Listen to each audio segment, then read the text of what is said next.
Guys, आपको वो गजनी याद है जिसे शॉर्ट टर्म मेमोरी लॉस था?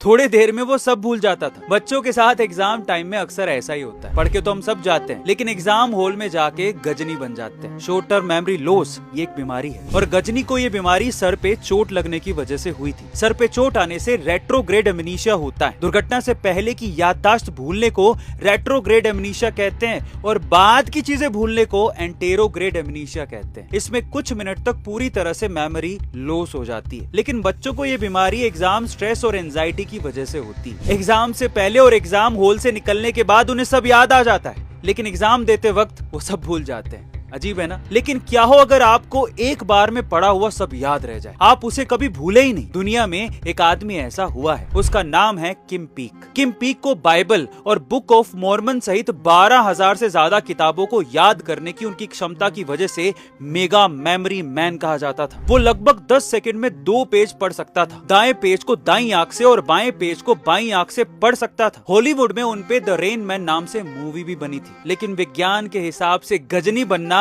एक बीमारी है, तो सब कुछ याद रहना भी एक बीमारी है। तब उन्हें लोग मूर्ख विद्वान के नाम से जानते थे। वैज्ञानिक कहते हैं कि पीक को सेरिबेलम डिसऑर्डर था। कॉर्पस क्लोसम तंत्रिकाओं का वो बड़ा बंडल जो बाएं दिमाग को दाएं दिमाग से जोड़ता है, पीक के दिमाग से गायब था। यानी एक आम आदमी, स्वस्थ आदमी वही है जिसे लिमिट में याद रहे और बाकी सब वो भूल जाए।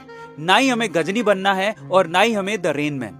वैसे आपको ये इंटरेस्टिंग रिसर्च टॉपिक कैसा लगा? Tell me in the comment section and follow for more.